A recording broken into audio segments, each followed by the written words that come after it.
when the Chicago Bulls drafted native son Derrick Rose number 1 overall in the 2008 NBA draft. The franchise hoped that the point guard would give the team its first marquee star since Michael Jordan retired after the 1997-98 season. In Jordan's absence, the Bulls made the playoffs 3 times in the 10 years between Jordan's last game and Rose's debut.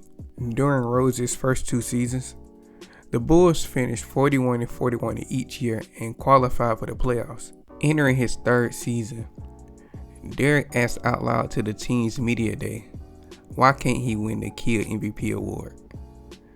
By season's end, his thoughts, some deemed outlandish, became a reality. At age 22, Rose was named the youngest MVP in NBA history of the regular season. Previously, it was Wes Unseld, who was 23 years old at the time in 1969. Rose became the 2nd Bulls player in team history to receive an MVP award, joining former 5-time MVP winner Michael Jordan. Now, Derrick's MVP season was one for the ages. Rose averaged 25 points along with 4.1 rebounds and 7.7 assists a game. He had shooting splits of 44.5% from the field, 33.2% from 3, and 85.8% from the free throw line. Now, those numbers may not wow you. However, numbers doesn't always tell the full story.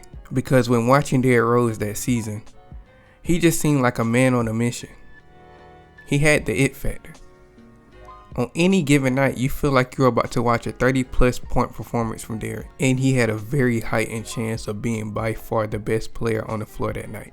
Now, there was one player that was consistently brought up other than Derrick Rose when engaging in who's the MVP of that season, and that was LeBron James. There were a lot of analysts and fans stating that LeBron should have been the MVP over Derrick Rose that season.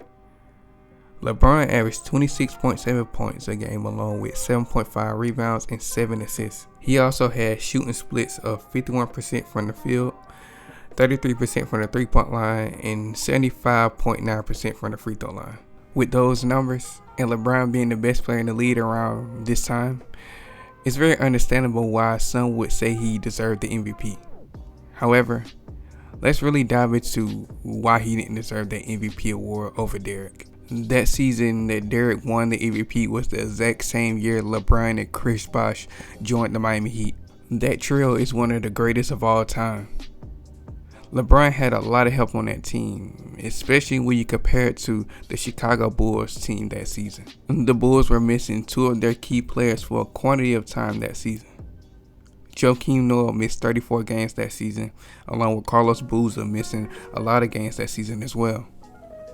Carlos only played 59 games that season. Joakim Noah was the defensive anchor of that team, so his missed time was definitely felt. Along with Carlos Boozer being brought to the Bulls to help after coming off back-to-back All-Star seasons for the Utah Jazz in 2007 and 2008.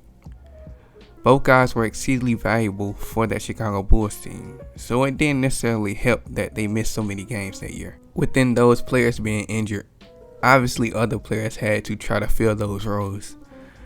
And those players who tried were Kurt Thomas and Ronnie Brewer, who is obviously not the caliber of players that Joakim or Carlos was around that time. Derrick obviously had to carry the load, and to be candid, he did it quite well. Derrick carried that team to the top of the standings with a record of 62 wins to 20 losses, which was the best record in the league.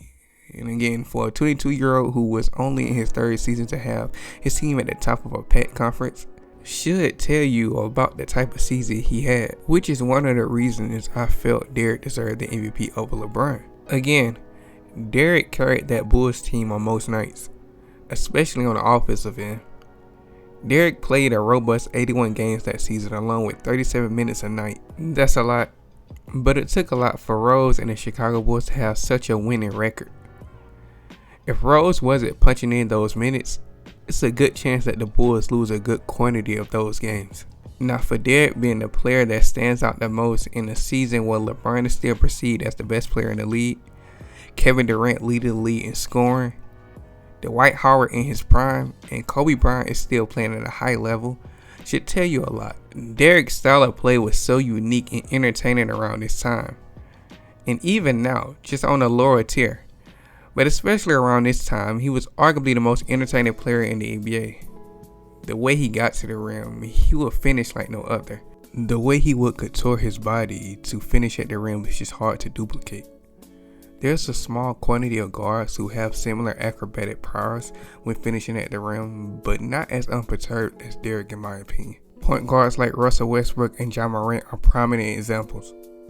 The way they drive to the rim with such reckless abandon, and also the way they finish with such recklessness as well, to me is what set Derrick apart from the rest of his peers in that athletic point guard department. The way Derrick couture his body is just hard to duplicate, along with his accuracy while finishing at the rim. Now Rose does also have those tendencies to drive to the basket with the same recklessness. However, Rose normally slow it down and finish with better precision, whereas Ja and Russ start reckless and finish reckless, at least majority of the time. The bittersweet thing about this season is it's the last season we've ever seen that Derrick Rose, at least for a full season. We see little glimpses of the acrobatic finishes, the ferocious slicing of the defense. We still see these aspects of Derrick's game, but just not as consistent, or not as robust as it was during his MVP run, obviously because of the injuries he faced. Derrick was a walking highlight reel and truly was the most electrifying player in basketball around this time. The only question some of us fans have is, will Derrick make it to the Naismith Memorial Basketball Hall of Fame?